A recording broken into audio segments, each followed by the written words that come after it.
Tanja for the insight. So you already mentioned that you started as a fashion and lifestyle blog, and then you sort of had a switch to cover also more societal or political issues on the blog. And can you say how that came about, or was there a certain turning point where you thought, oh no, we have to change something?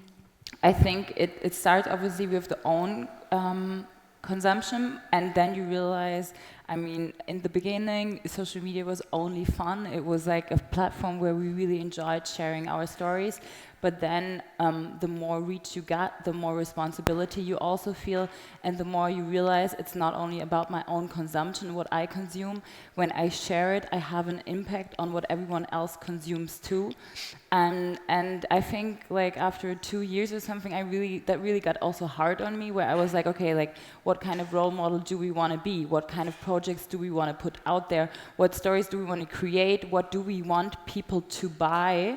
And also what cravings do we create out there, right? People see a certain kind of picture, what we showed maybe earlier, as kind of more glamorous life. You need to go to these hotspots, and then we were like, no, like we don't actually think that's what you need to do to be a happy person. That's other things.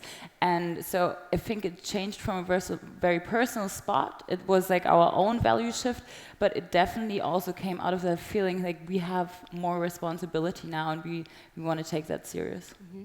And how do you research about the brands that you're, like, if a brand approaches you and you want to work with them, like what do you do to find out if it's a good fit also? So I think in the beginning we were super young when we started this too, so like in the beginning we were obviously also like when a big brand came to us with a like image or with a glamorous image, we were like maybe more thrilled to work with them without actually thinking about really like what is this brand and researching what is behind.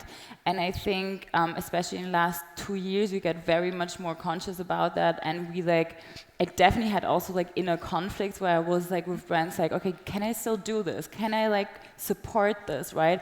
For what values does this stand, this brand? What philosophy is behind it? And so like right now we have like a list we like started where we like really collect to what are our love brands, where we think they're super stylish but also they have a great philosophy and product in the right way. Then we have obviously also brands where we're like, okay, so that we can support little brands too that don't have money. Sometimes we have to work also with cash cows. That's like also like something you have to balance in your business, because we can't only right now, where the shift is starting, support little local sustainable brands, because we have also employees. So like it's this balance you have to find. We really try to do that very consciously, and it's definitely when a brand comes to us, we do our research. For example, it gets more and more easy thanks to digitalization. There's more transparency about brands. It would be easier for me if brands would provide that even more. Sometimes it's hard to get these informations for me because I feel that responsibility, so I sit down, I research. For example, there's a really cool app called Code Check. I don't know if you know it.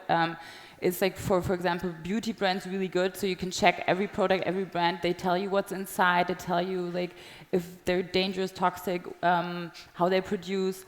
And this helps me to create that transparency also for my audience, because I'm like that in between that also makes sure I have to test these products and make sure what I promote is right, feels right for me. Do you have some examples of brands that do a very good job there in their transparency? I mean, they're like, I feel right now it's really beautiful, especially in beauty. There's a big hype right now about sustainable brands because I think it's easier to access for people. So like the change is happening there quicker.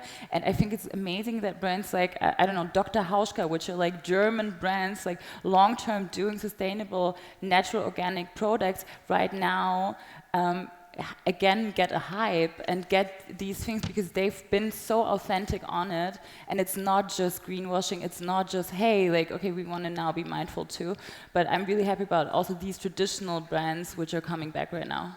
And did you ever get a shitstorm for working with the wrong brands or promoting the wrong or like potentially wrong ideas? I think that's like exactly what's happening on social media, or like in this whole conscious mindful talk or topic, is like that, like it's getting divided in right or wrong. And I think that's really tough.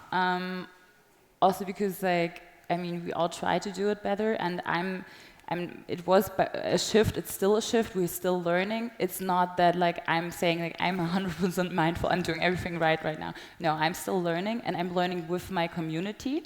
And it's really nice to see that my community and me, or like our community, like we educate each other, and like. But like lovingly, like it's like I get like tips. They tell me like, hey, like next time maybe you can do this differently, or like check out this brand. They're having a really interesting story, and I just like get that feedback loop, and I enjoy that very much because I feel like we are growing together. So they're not ever saying, "Oh, I don't want to hear all these stories. I just want to see nice product and beauty and fashion." I think definitely they still want to have fun on Instagram and on social media. They still don't want to like get only to heavy political negative topics all the time. It's still something people do in their free time. They want to still enjoy it, and you have to. We have to also find that balance because. So that we still enjoy what we do. Like, fashion, beauty is still, these things are still things we are passionate about, we have fun with. That's why we started this whole thing, and I think it's the right balance which has to be found. And it's also about like educating your community. If you want to like stand for a certain topic, if you want to really grow in there, you have to kind of educate your customer, and you have to educate your like readership. And it's especially in our position where we say we are influencers, we are like opinion leaders. We don't want to get influenced by our community. I think that's something like a lot of influencers lost on their way, on their career. So they always went for like super likability on their pictures and on their products they're using or showing.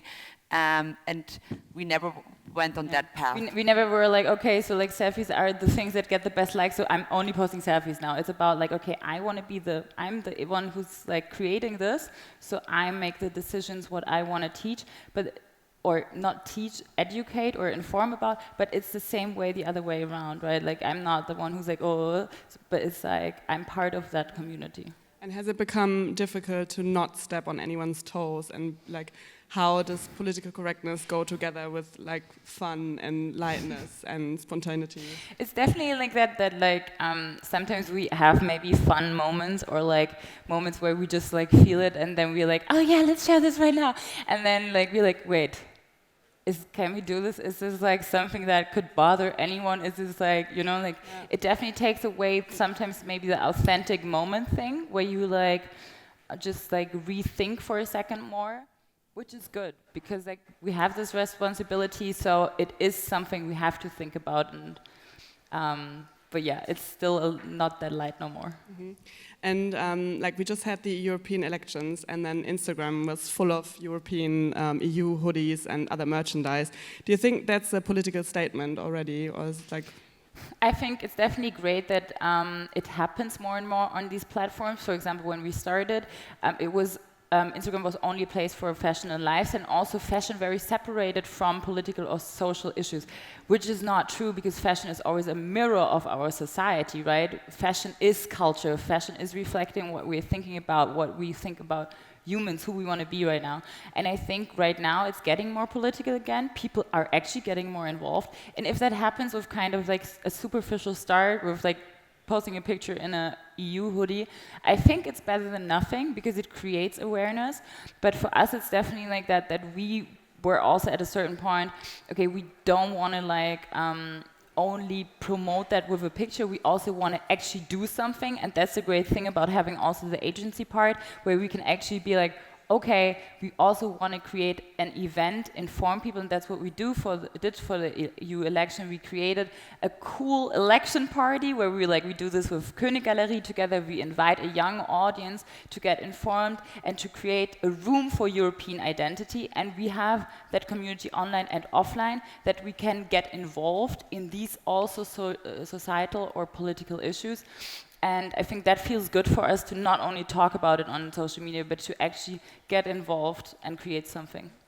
And maybe because we're at a tech conference, and you already mentioned that via social media and other technology things have gotten more transparent? And do you have any idea how in the future maybe technology can help to make people consume more mindful? Yeah, I think the transparency helps already. I think brands can less and less hide. And I think that's good. I think people ask for information. People also ask to do things right. I think there's more and more pressure on brands, and I think that's a good thing.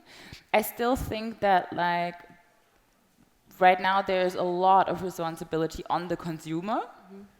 And I think that has to change too, and that's not like something, that's also something not technology has to change, but like also political frames have to be made so that like brands take their responsibility, and it's not only the consumer's decisions no more, because like we are maybe here in Berlin an elite which is informed, we have the time to like think about mindfulness, or like have the money to consume in that way, but it has to become a standard that sustainability in fashion or in beauty has to be something normal people don't have to think about.